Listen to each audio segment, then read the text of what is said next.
the Traverse City I knew, this is not the Traverse Cities of the '70s. So man, I'm blown away. I'm kind of like, wow, this is cool. Everybody wants attention.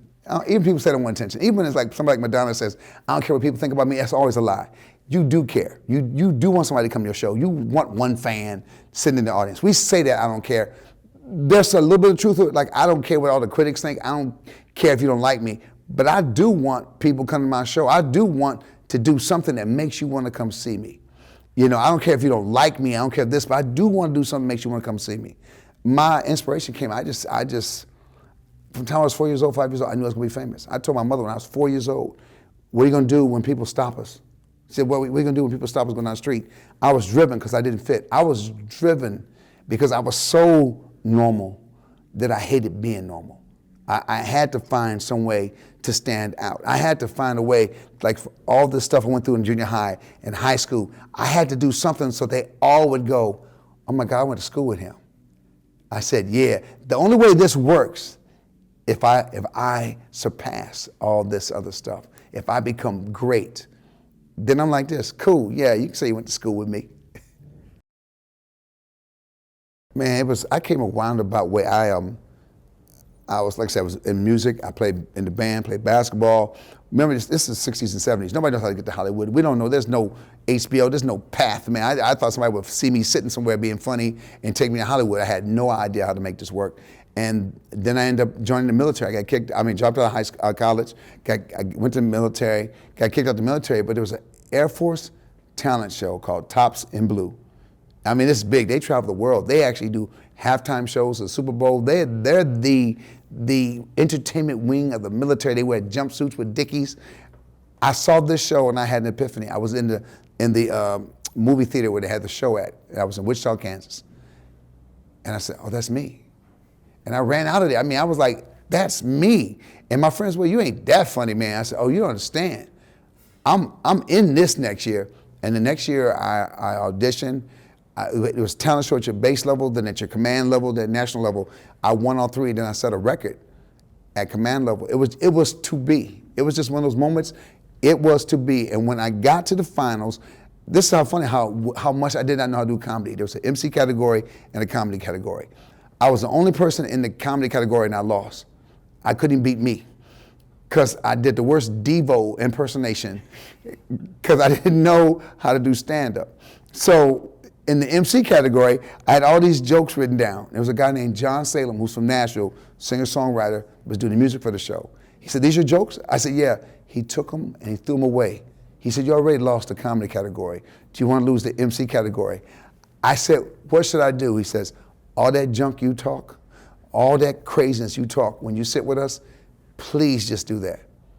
So when I MC'd, I just talked crazy. And I was making up stuff and lying and introducing the next groups. And I end up winning and setting a record in the MC category. I don't write per se. I've never sat down and had a writing session. I'll write down, remember when I rode a bike? I'll write down Obamacare. I'll write down, remember the thing you saw on the news? And then I let it come to life on stage.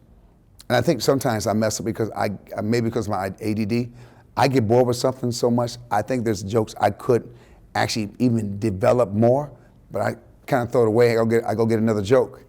It's like a kid who just keeps throwing, sometimes you throw a gem away, but there's always another gem to go pick up. And I think I'm more excited about not knowing what I'm gonna talk about rather than honing that thing to perfection. Say if I have a special coming up, I might hang on to it just that one a little bit longer, maybe, but by the time special comes up, I might have 3 or 4 more that I like. So I'm not scared to toss stuff. I don't mind tossing things because there's so much more that keeps coming at you. You can't ever be ashamed of nothing you wore, man. Look at the 80s, man. Look at the 70s, man. Nobody looked better than what we look like. And I look at these kids with their pants around their booty. How you gonna talk about me? I got cats wearing hoodies. You ain't nowhere near gangster. So man, we lived in a colorful time. I come up in the age of colors, man. So yeah, it was cool. It was good. Now will I wear them now? Oh hell no. But I'm going back to basic black, man. The process I like the most is when your comedy actually touches somebody or somebody says, wow, man, I was going through a bad day, or somebody says, man, what you said made me look at it a different way. Because comedy, you can kind of move people in directions that you want them to go in. Conversations that you could not have, just having a straight up conversation, by me bringing it through stand-up. I love when I can sneak something in through stand-up. We have a real conversation. I'm lucky when I'm on stage, and I've done things where the audience will get kind of heated. And then all of a sudden, now the heatedness, I always have trusted, it'll break. And we'll get everybody to laugh. I mean, people might still be judgmental about what they, but I made you think about it. And that's when I said, man, that was a good night.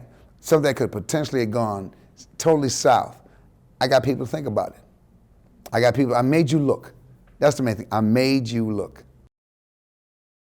Nobody can say they were harder than me. I worked it, man. I went on the road. I showed up at places. I slept outside. I did it all. I did everything to get here.